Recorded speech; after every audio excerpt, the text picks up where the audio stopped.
It's Saturday afternoon, 1984, or maybe it's 1991. In here, the year really doesn't matter, because the second you step through those heavy carpeted walls, time ceases to exist. There are no clocks in this kingdom, no windows to the outside world, just the soft glow. You're standing just outside the mall entrance, right next to the Orange Julius or the KB Toys. You can hear the arcade before you see it. It's a muffled digital roar, a symphony of screams and laser blasts, and music that sounds like 1,000 robots having a domestic dispute. You push through the entrance, and the transition is instant. The bright, sterile lights of the mall vanish, replaced by a strobing neon purgatory. It's dark, darker than it has any right to be, lit only by the flickering, hypnotic pulse of 100 CRT monitors, each one fighting for a piece of your soul.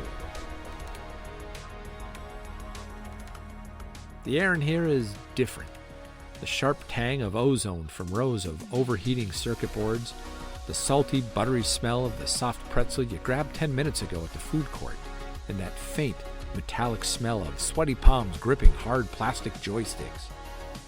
Your eyes take a moment to adjust to the gloom.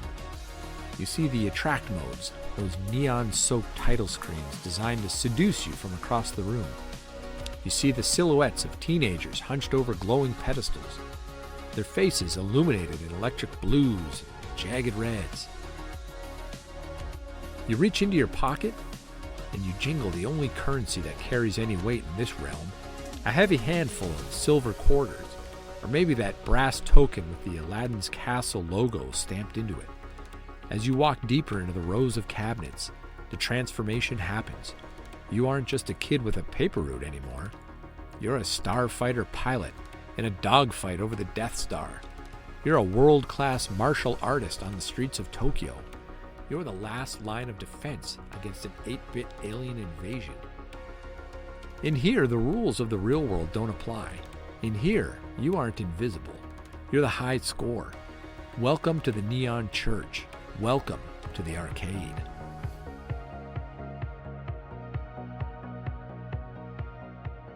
I'm Moonlight Peterson, and this is Bite-Sized Nostalgia. Today we're dropping a quarter into the machine and traveling back to a time when gaming wasn't a solitary act. It wasn't something you did tucked away in your bedroom with a headset on, whispered conversations happening over a fiber optic cable. Back then, gaming was a contact sport. It was a public performance held under the flickering neon glow of your local arcade. If you were good, and I mean really good, you didn't just play the game. You commanded a crowd. You felt the breath of 20 strangers on the back of your neck as you reached level 255. You weren't just pressing buttons. You were putting on a show. Before the internet ever dreamed of connecting us, the arcade was our social network. It was our town square, our clubhouse, and our coliseum all rolled into one. It was the only place on Earth where you could see impossible graphics, colors, and animations that your home console couldn't even dream about replicating. It was the only place you could hear robotic voices, gravelly commands that sounded like they were being beamed in from the year 2099. We didn't have followers or likes back then. We had something much more visceral. We had the high score table.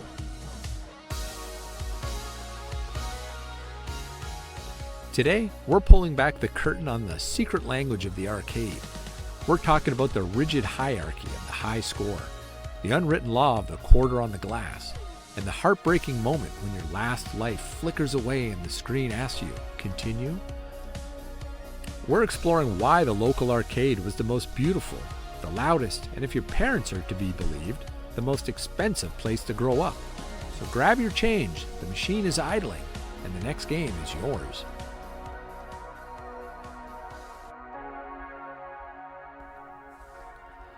Let's talk about the buy-in. Before you could even think about a high score, you had to secure your ammunition. Whether your local spot took straight, honest-to-God quarters, or those custom brass tokens with the arcade's logo stamped on them, maybe a castle or a stylized lightning bolt.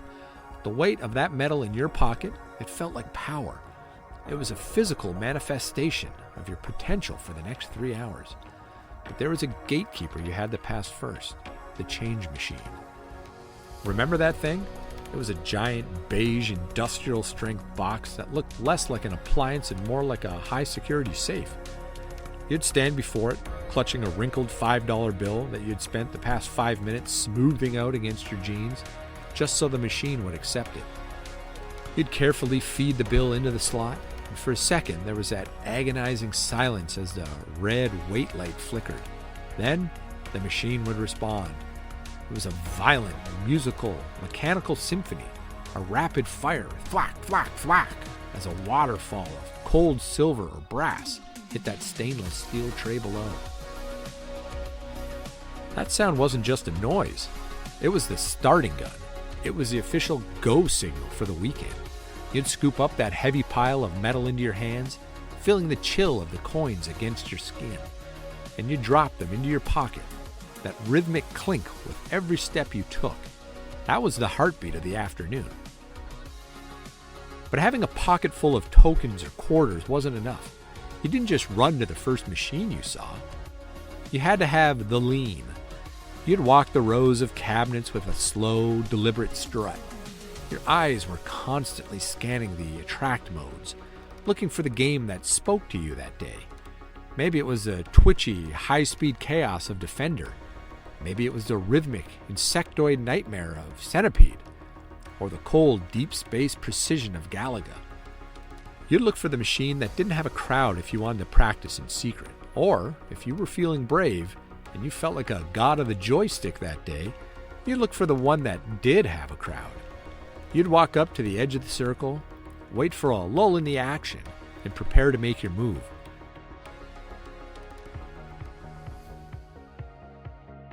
Because in this room, money was your vote, and you were about to cast it. There was a universal language spoken in arcades from the boardwalks of New Jersey to the malls of California, and it didn't require a single spoken word. It was a silent, unbreakable law known as the quarter on the glass. Imagine the scene. You walk up to a machine. Maybe a cabinet of Street Fighter II where a crowd has already formed, or a dusty Donkey Kong. Someone is already mid-game, their hands blurred in a frantic dance across the buttons. In the real world, you might ask how long they'd be. You might wait in a polite, single-file line, but not here. In the neon church, you simply reached into your pocket, took your quarter, and placed it firmly, with intent, on the bottom edge of the monitor glass. That quarter was more than just 25 cents. It was a legal contract. It was a flag planted in the sand. It said, "I have next, I'm watching you, and you better hope you lose soon." The moment that coin hit the glass, the atmosphere changed. It created this incredible, simmering tension. You weren't just a spectator anymore. You were the shadow. You'd stand there, shoulder to shoulder with a stranger, staring at the screen with predatory focus. You'd study their patterns. You'd watch how they handled the joystick. Were they a button masher or a tactician? You'd look for their weaknesses, waiting for that one fatal mistake that would send them back to the game over screen. And the player? They could feel you. They knew your quarter was sitting there like a ticking clock, literally counting down the seconds of their digital life. The arcade was the only place where spectating was just as important as the gameplay itself. It was a theater where the actors were constantly changing, and the audience was always waiting for their turn to take the stage. To be successful in this arena, you needed more than just fast reflexes. You needed nerves of steel and ice in your veins. You had to perform while a stranger was breathing down your neck, judging every move and waiting for your inevitable failure. And God help you if you tried to skip the line. To move someone else's quarter was the ultimate arcade sin. It was an invitation to a confrontation that usually ended with a mall security guard being involved. Because on the glass, the order was sacred. You waited your turn. You watched the master at work, and you prepared yourself. Because once that game over screen started its 10-second countdown, the stage was finally yours.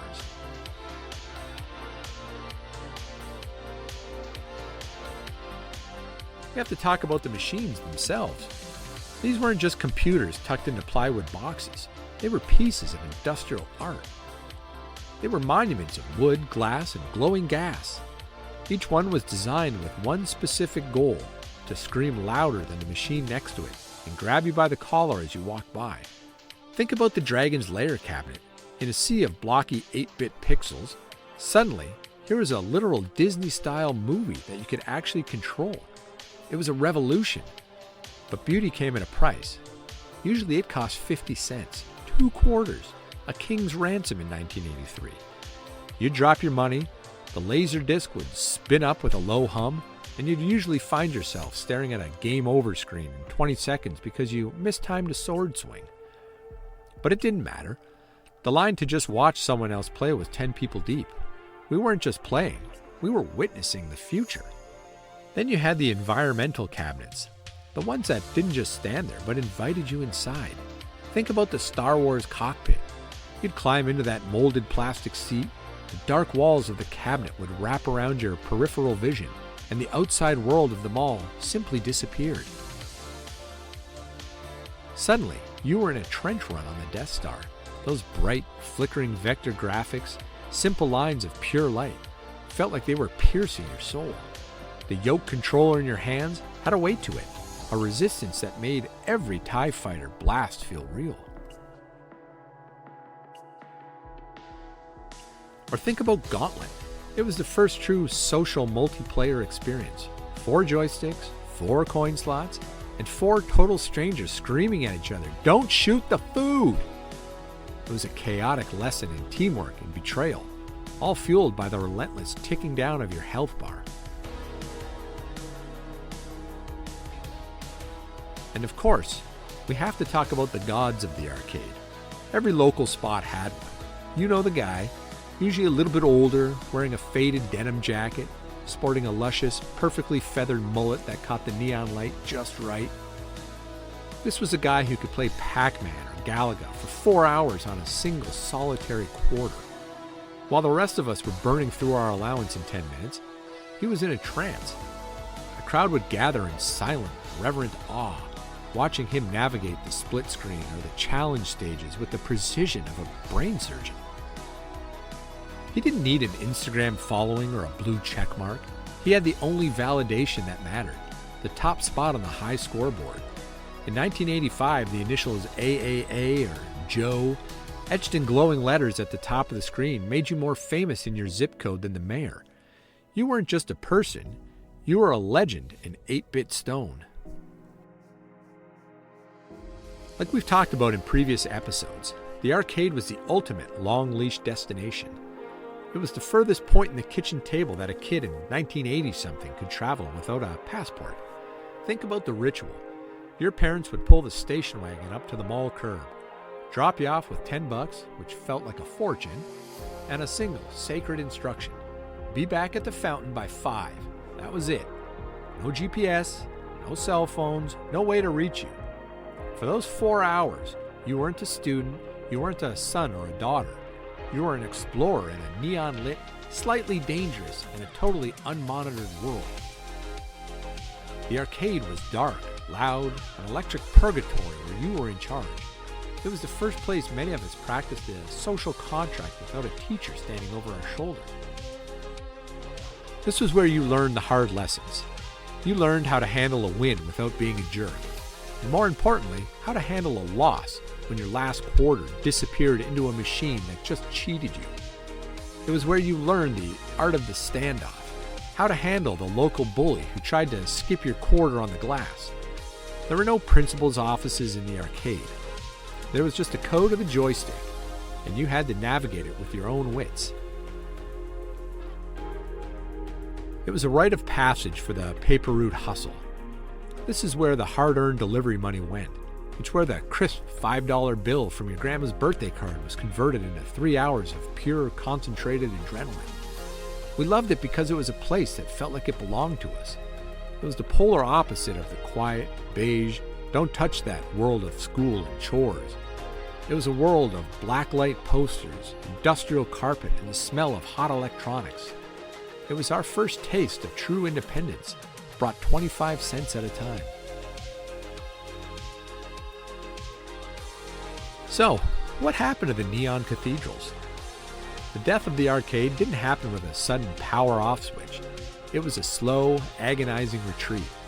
It started in the late 80s and early 90s when the home consoles, the NES, the Sega Genesis, and eventually the powerhouse that was the original PlayStation, started to do something unthinkable.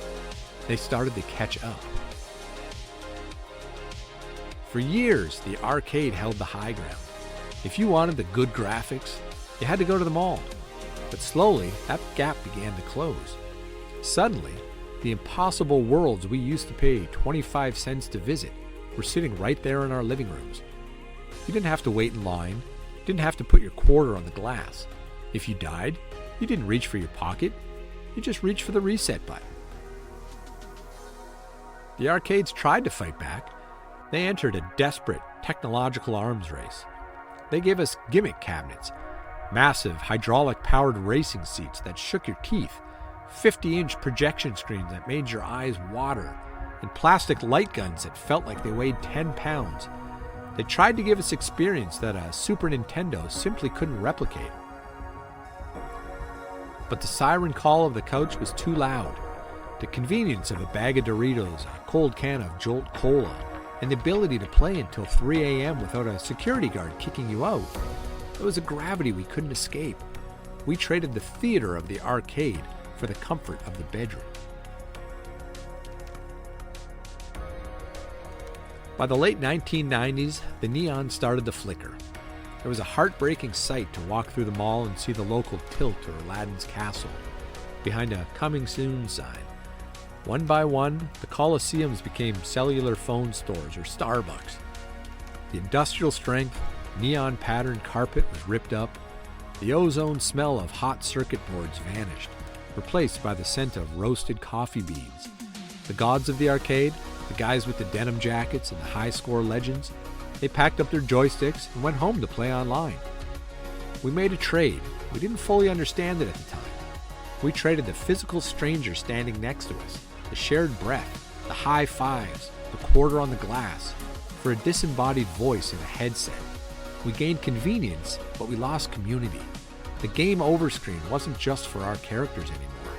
It was for the era itself. We miss the arcade because we miss the intensity. In the modern world, we've perfected the art of the do-over. But in the neon world, we had skin in the game. Think about that specific, agonizing moment. You're down to your very last quarter. Your pockets are empty. You're on the final level. Or maybe you're staring down a boss that's been taking your lunch money for 3 straight weeks. Your heart isn't beating. It's thumping against your ribs like it's trying to escape. Your hands are shaking. Your palms are slick against the plastic of the joystick. And your eyes are stinging from the CRT flicker. Every single move mattered. There was no cloud save to catch you if you fell. It was just you, the machine, and the moment. And the best part, you weren't alone. You could feel the collective energy of the crowd behind you. They weren't just watching. They were cheering your every move, gasping when you narrowly dodged a missile, and roaring when you finally landed the finishing blow. That was a shared human experience that a high-speed fiber optic connection just can't replicate. Today, the games are beautiful. They're cinematic masterpieces with infinite lives and auto-save checkpoints every 30 seconds. They're perfect. But they're also a little bit sterile. They don't have the soul of a cabinet that's been played 1,000,000 times by 10,000 different kids. They don't have the dents in the wood, the cigarette burns on the plastic, or the unmistakable smell of a Friday night in 1988. Maybe that's why barcades are exploding in popularity now. It's not just about the beer or the retro kitsch. It's because we're all trying to find that frequency again. We're looking for a dark room, a loud noise, and a reason to stand shoulder to shoulder with a stranger. We're looking for a chance to put our quarter on the glass. Look at the world and say, I'm still here. I've still got the patterns memorized. I've got next. So I have to ask, what was your money pit? What was that one specific cabinet that seemed to have a personal vendetta against your allowance? The one game that took every cent you had and still sent you home with nothing but a continue screen? For me, it was Double Dragon. I spent a literal summer trying to rescue Marion, and to this day, I'm still convinced that game was rigged. Those elbows, those falling barrels, they weren't just programmed. They were personal. But I want to hear your war stories. Find me on social media at Bite-Sized Nostalgia. Tell me about the high score you held for a week, or the time you finally beat the god of the joystick in your local mall. And if you want to keep that 1980-something energy alive between episodes, grab my book, So You Think You Know the 80s, on Amazon. It's the ultimate field guide to the decade we'll never truly leave behind. I'm Moonlight Peterson, and I'll see you in the next one. Because for us, it was never just a game, it was a frequency.